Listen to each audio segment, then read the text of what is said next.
Do you want to be more interesting in conversations?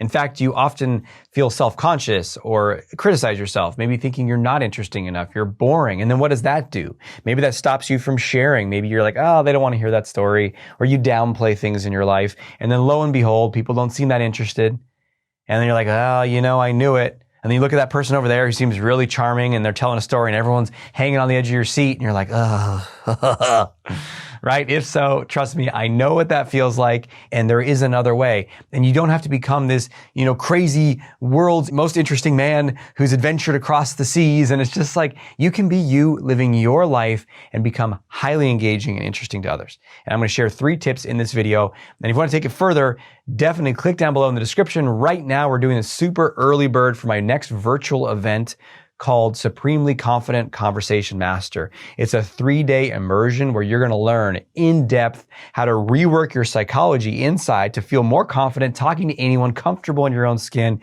easily able to approach whoever you want. And we're going to be learning and practicing and playing and mastering the subtle skills of conversation confidence, how to know what to say next, how to keep the conversation going, how to be more interesting, right? So this is just a little bit of what we're going to be spending 3 days doing. And if you're watching this video, that shows me that you got the internet, which means you can attend because this is a virtual event and you can attend from anywhere. So click down below in the description, get your ticket, which is 80% off right now during the super early bird. Trust me, you don't want to miss this event. It's going to shift your entire way of how you connect and communicate with others. So what are the 3 tips to becoming more interesting in conversations? Tip number 1, stop telling yourself you're not interesting. Like, this is a bad habit. You gotta knock it off, right? We have puppies, 1 puppy and 1 older dog. And I'm a big fan of Caesar Milan. And one of the things that he does, if you don't know him, he's the dog whisperer. And he has this correction sound. When a dog's doing something he doesn't want, he's like, tss, and he like makes this little tss sound, and like sometimes he touches them. And sometimes when my kids are fighting, and I'll playfully go over to one of them and go, tss, and then they laugh because it's like, oh, that's what you do with the dogs. Ha ha ha. I was like, ha ha ha, if only I could train my children like dogs. It's so much easier with dogs than with children. I'm just going to say. Anyway, that's what you got to do to yourself. The next time you're like, no, I'm not very interesting. And look, you might be subtly communicating this to yourself a lot.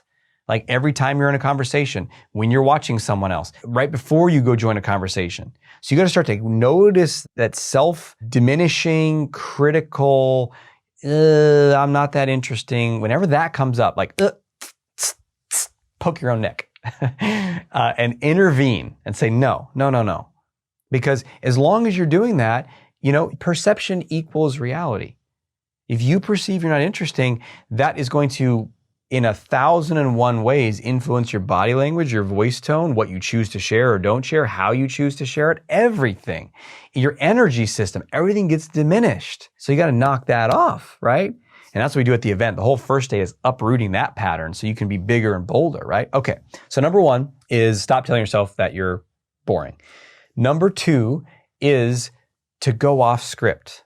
Because one of the challenges I see is someone's like, their social anxiety, niceness, you're nervous. You're like, well, I'm going to ask the questions that I know are safe. So where do you guys live? Oh, that's cool. How long have you lived there? Oh, neat. Do you like it? Oh, that's fun. There's a restaurant down on the corner there I've been to, right?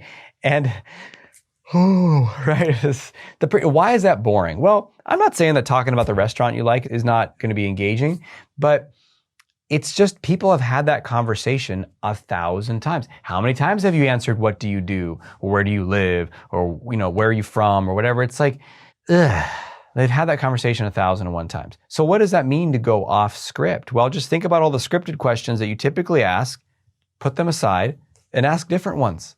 And you could even brainstorm what some of these might be ahead of time. Because in the moment, you're like, I don't know what to say. Well, not that you have a new script that you have to follow, but just to brainstorm. I used to do this all the time, especially when I was trying to meet new people. I wanted to go talk to women I didn't know. I wanted to walk into groups of all, men and women, just to be able to engage with people. And I'd be outside in the moment and just be like, I don't even know what I'd say. I'm so anxious.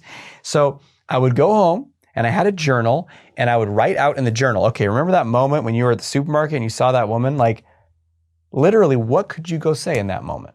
and I would just come up with 5 or 10 things that I could say. Nothing crazy, no weird pickup lines, just basic stuff. Do you know how I met a woman who became my girlfriend for 6 months at a Whole Foods when I was in my 20s? I walked past, she was in the bulk aisle, and she had a little basket on the ground next to her. She was getting some item, and I pointed at the thing in her cart and I said, "What's that?" Right? So this doesn't have to be rocket science. If we overly complexify it, it's because we're scared and we're trying to find a way to approach someone with no risk, which is never going to happen. You're going to risk. You're risking the chance that someone might not like you. So when you go off script and you ask a question, what do you really want to know about that person? Ask them questions. Talk about the environment that you're in. Talk about what you really want to know. Veer away from the tried and true path, and you're going to have a much more engaging conversation. Okay, tip number 3 is actually surprising, which is share more about you. Now, I know there's How to Win Friends and Influence People, a famous book by Dale Carnegie, and he's kind of like, hey, just keep the conversation focused on them, ask them questions, be curious, and they're going to love you. And they're going to leave the conversation and be like, man, he was such a fine young gentleman, and they're not going to know one thing about you, but man, they're going to feel good because everyone likes when the focus is on them. And there is some truth to that. If you can, being asking questions and being curious is a really great way to connect with people. However, you not sharing about you very much at all, the person doesn't feel like they have much connection with you either.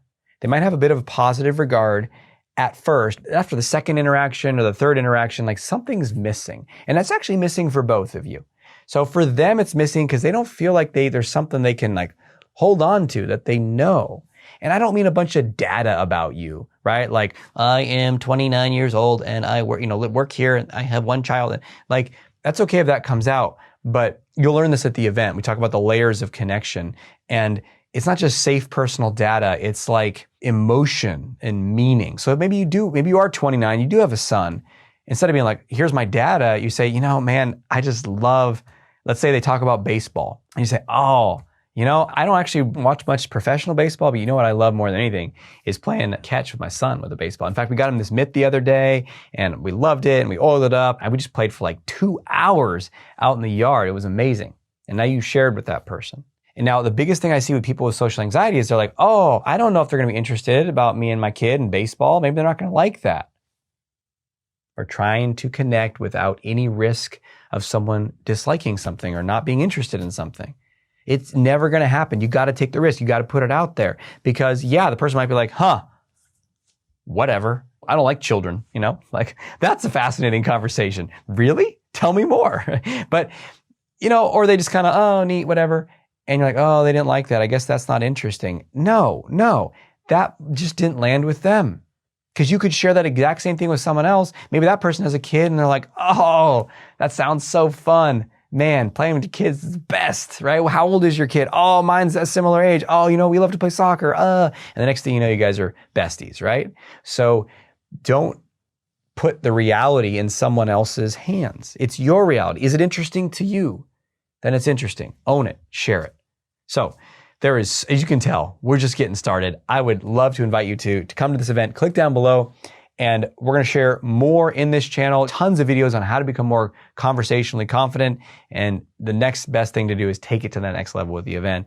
Either way, know that you are not stuck. This is a skill, social fitness. It's a muscle. You got this.